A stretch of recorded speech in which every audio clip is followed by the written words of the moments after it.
आकाश तत्व का सेवन करते हैं। और आकाश का अर्थ होता है अवकाश। जैसे हम यहाँ बैठे हुए हैं, ये हमारा आकाश तत्व है, पूरा खुला हुआ। बाहर जाते हैं तो और आकाश तत्व से हमारा संबंध जुड़ जाता है। तो उसी प्रकार से हमारे शरीर में भी आकाश तत्व की बहुत जरूरत है, क्योंकि हमारा शरीर पंच महाभूतों से बना है। मिट्टी, पानी, धूप, आकाश, हवा, इन्हीं पंच महाभूतों के प्रयोग से आपके शरीर का सृजन हुआ है। उसमें आकाश तत्व की बहुत बड़ी महत्ता है, क्योंकि आकाश तत्व एनर्जी का सबसे बड़ा स्रोत है। Ether is the infinite source of infinite energy. आकाश अनंत स्रोत का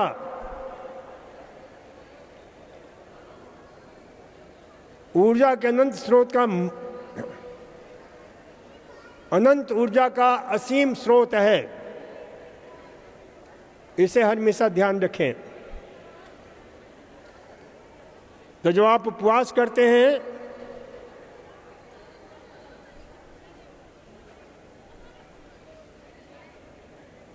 तब आप आकाश तत्व से जुड़ते हैं। स्वस्थ रहना है तो अपने जीवन में आकाश तत्व का महत्व दीजिए।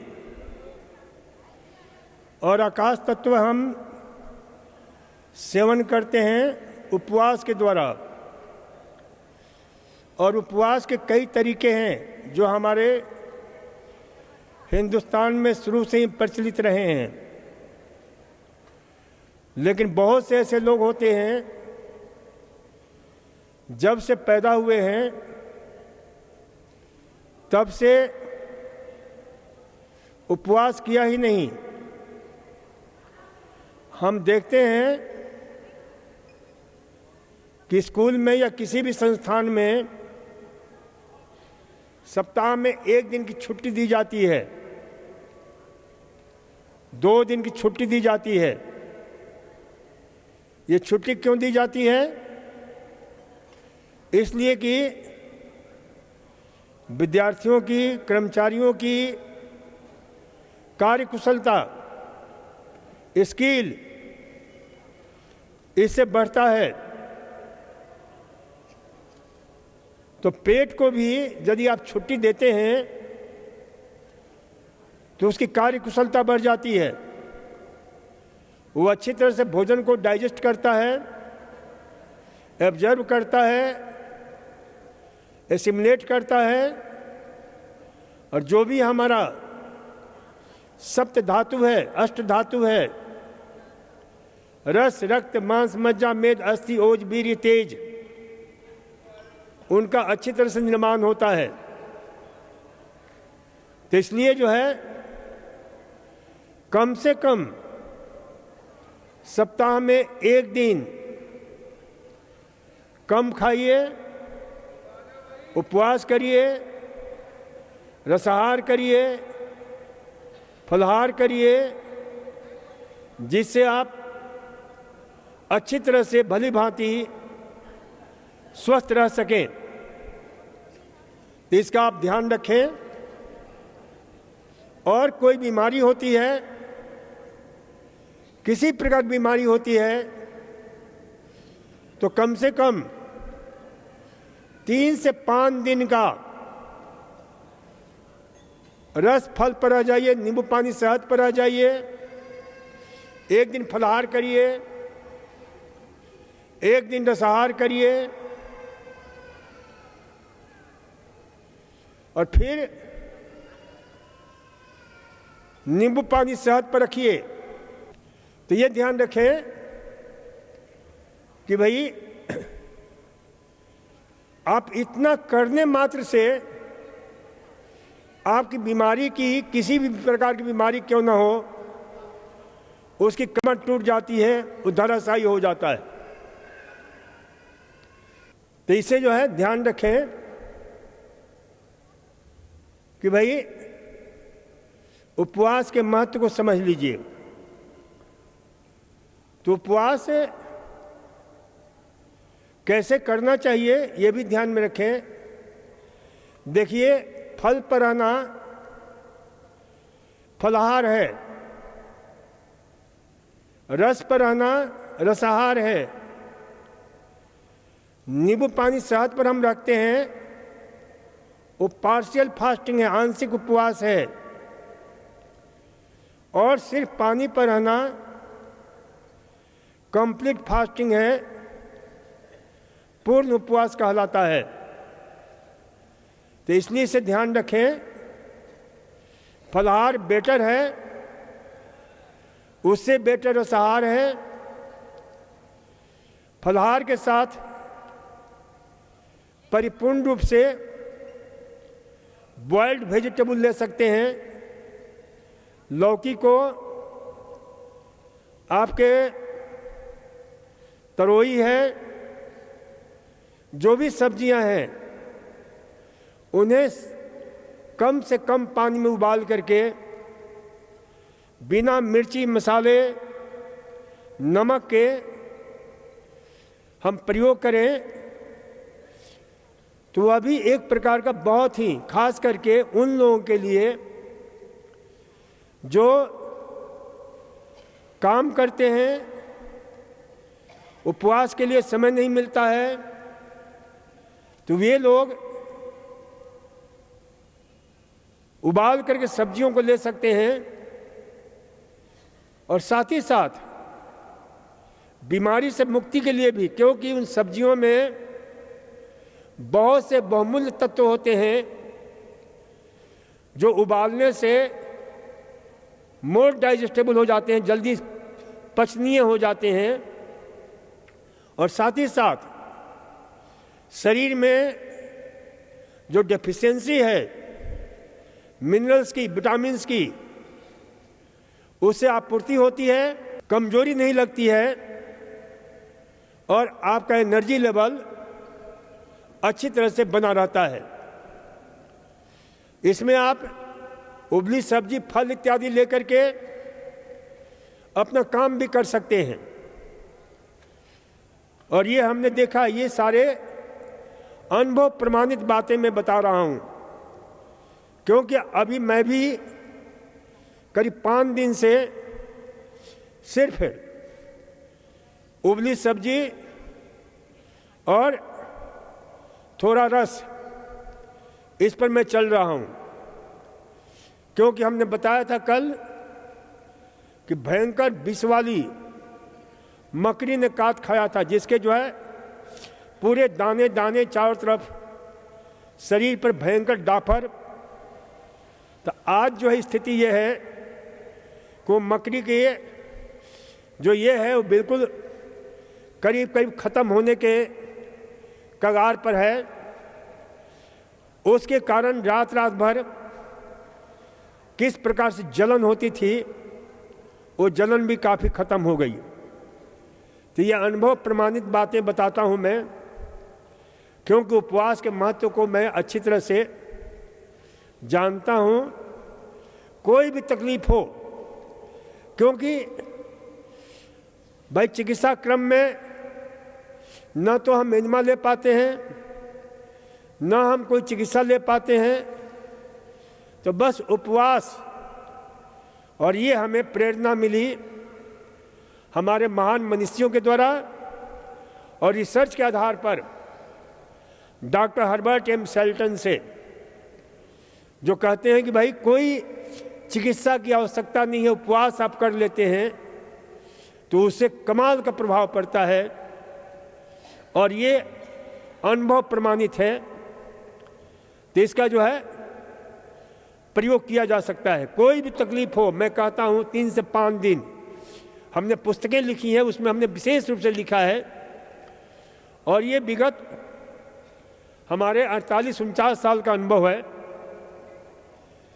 क्योंकि मैं इस क्षेत्र में 1972 में आ गया था मैं, 1972 में। फिर हमने गवर्नमेंट ऑफ इंडिया के ट्रेनिंग संस्थान थे कुछ हिंदुस्तान में 3, उसमें जयपुर भी था, तो जयपुर से हमने इसे प्रशिक्षण लिया और उस समय से हम ये प्रयोग कर रहे हैं।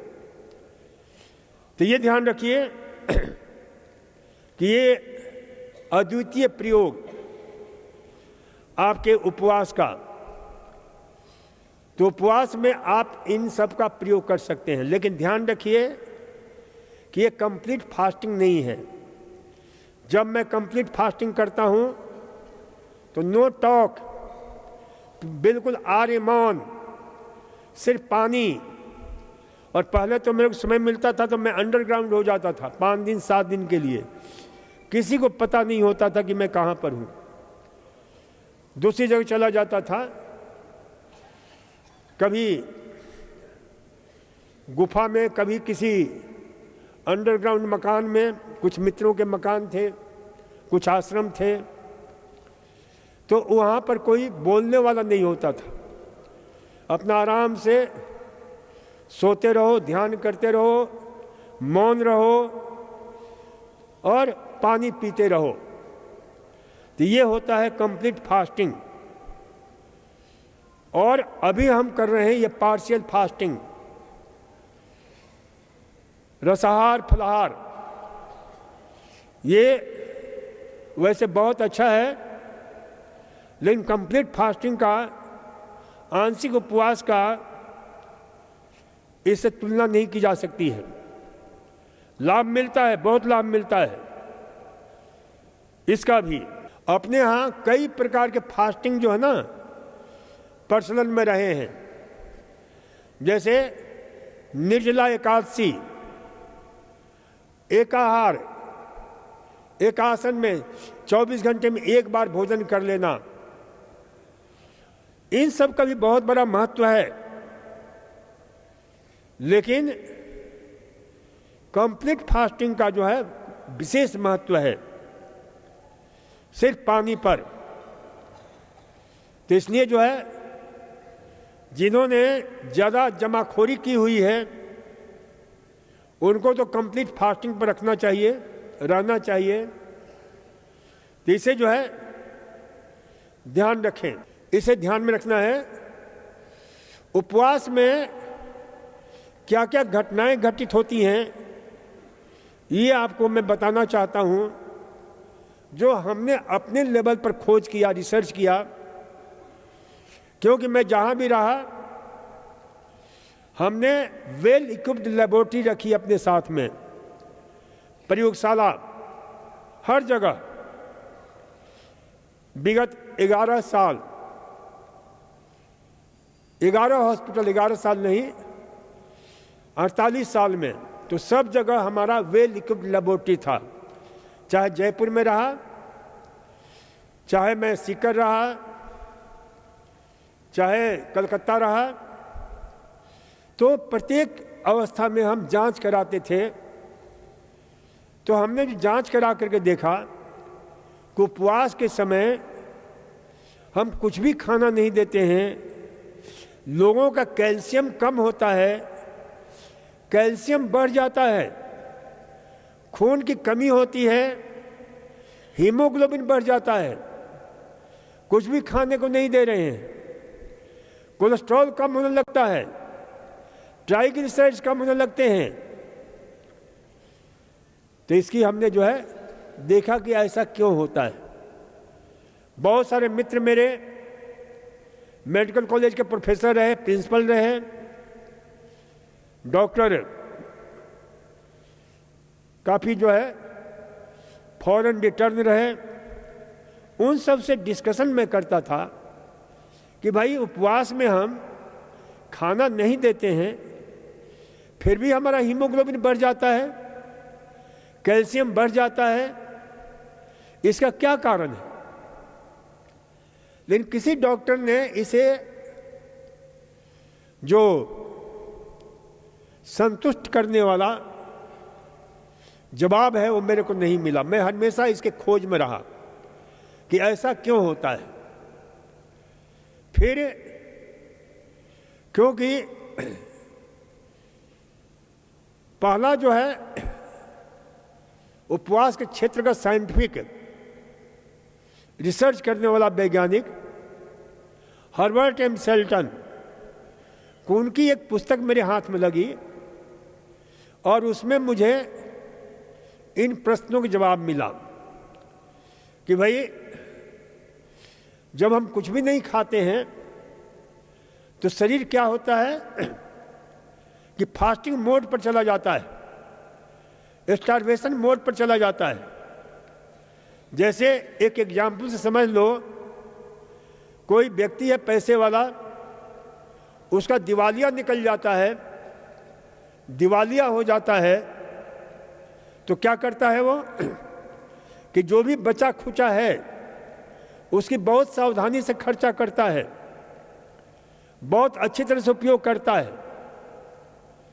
तो उसी प्रकार से जैसे यहाँ पर हमने देखा कि बहुत सारी माताएं आती हैं अपने बच्चों को लेकर के, कहती हैं कि डॉक्टर साहब ये खाता ही नहीं है, कुछ भी दो ये खाने से ना करता है, बिल्कुल नहीं खाता है। तो मैं उनसे कहता हूं कि छोड़ दो मेरे पास में, और जो मैं कराऊंगा उसको बीच में आप बोलना मत, अभी मार्तिक तो अपने प्रेम को अलग रखना, यदि इसके लिए राजी हो तो यहां मेरे पास रख दो। ऐसे ही एक बच्चा था, मैं दिल्ली में था, कलकत्ता से आया था, उसकी बड़ी माँ जो है दुखी रहती थी, कुछ भी नहीं खाता है, मरियल जैसा बच्चा।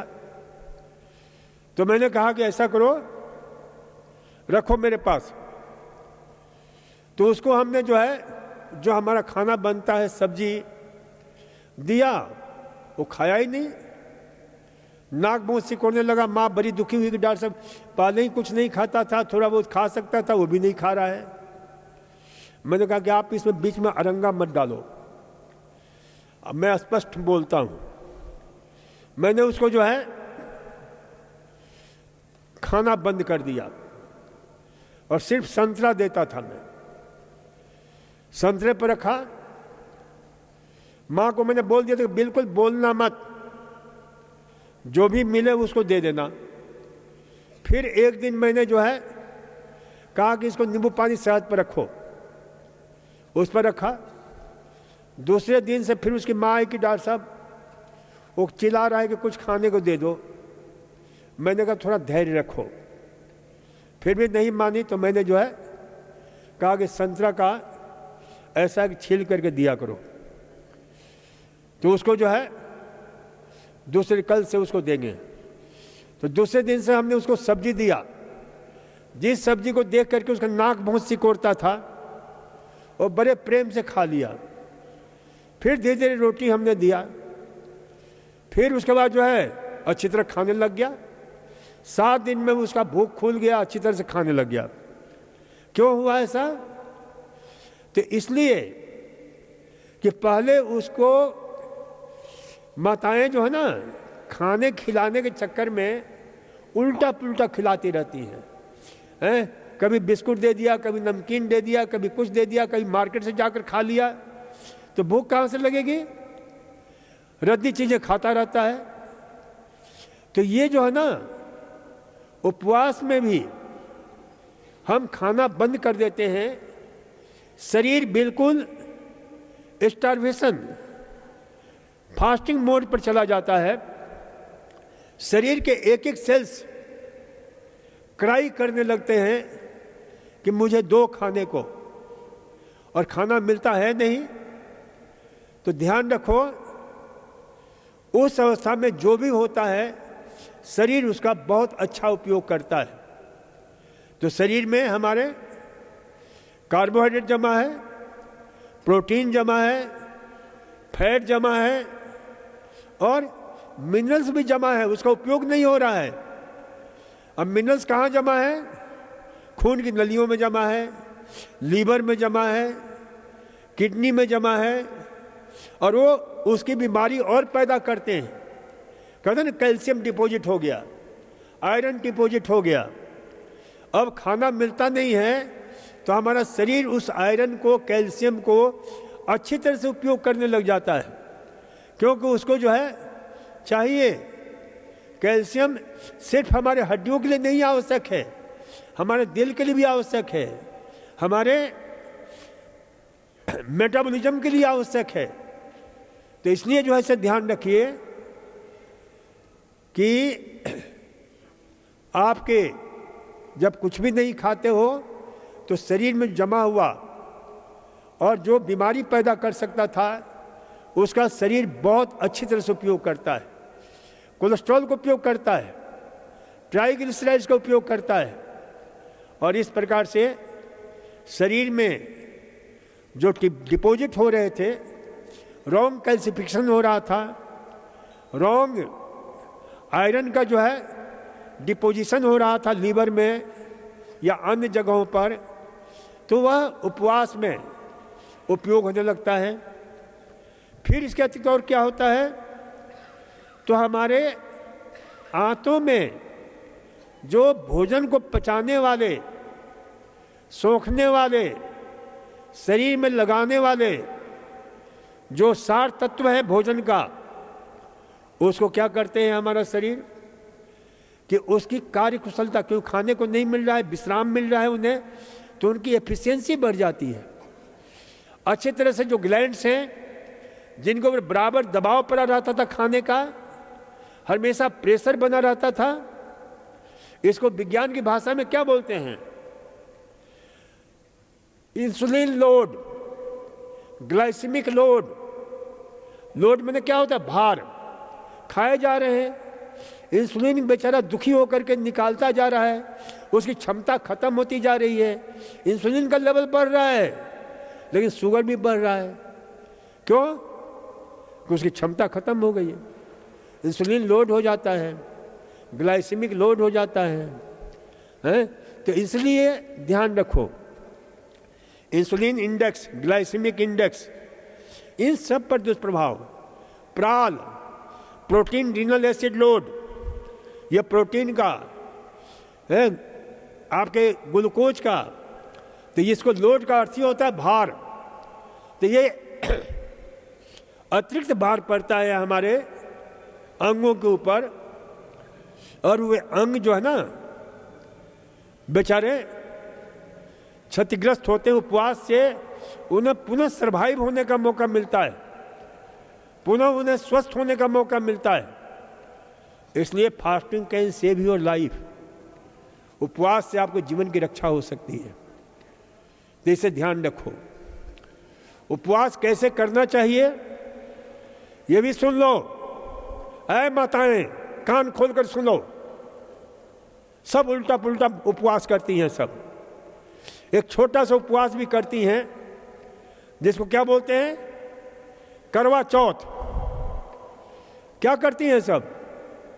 जिस दिन करवा चौथ करना है, सुबह उठकर खाना खा लेती हैं सूर्योदय के पहले, और फिर उस दिन पानी तक नहीं पिएंगी, और फिर शाम को जहां चांद, हमेशा चांद की प्रतीक्षा हो रही है, दिन भर खाना बनाने में लगा हुआ है, चांद को देखती हैं, बस वो नियम जो है, जो कार्यक्रम होता है वो करके फिर क्या करती हैं, जो भी बनाया है दिन में उसे ठूसना शुरू कर देती हैं, खाना शुरू कर देती हैं, और उसका परिणाम क्या होता है, जिस उपवास का लाभ मिलना चाहिए था, स्वस्थ होना चाहिए था, वो जो है एसिडिटी पैदा कर रहा है, वह जो है बीमारी पैदा कर रहा है, गैस बना रहा है, फ्लैक्चुलेंस हो रहा है, तकलीफें हो रही हैं, क्योंकि उनको ज्ञान ही नहीं है कि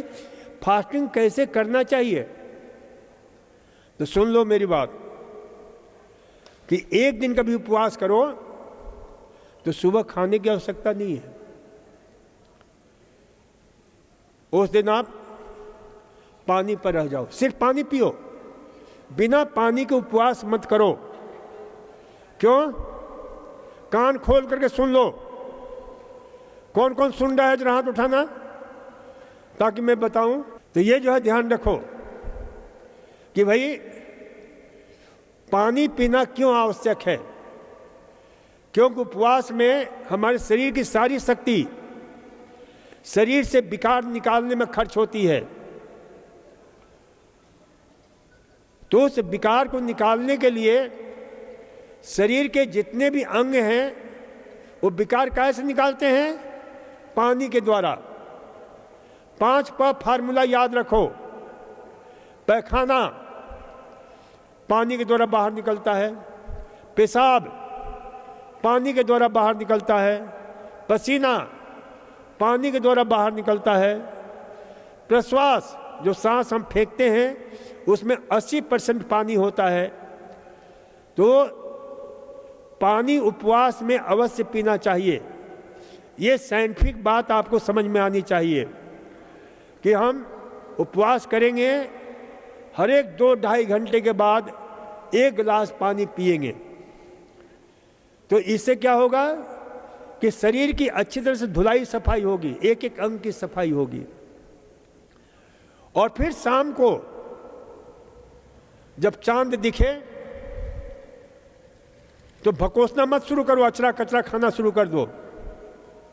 मौसमी का रस लो, 1 गिलास मौसमी का रस अपने हस्बैंड को बोल दो कि 1 गिलास रस पिलाए। और मैं कहता हूं कि भाई पत्नी ही क्यों करे, पति को भी करना चाहिए।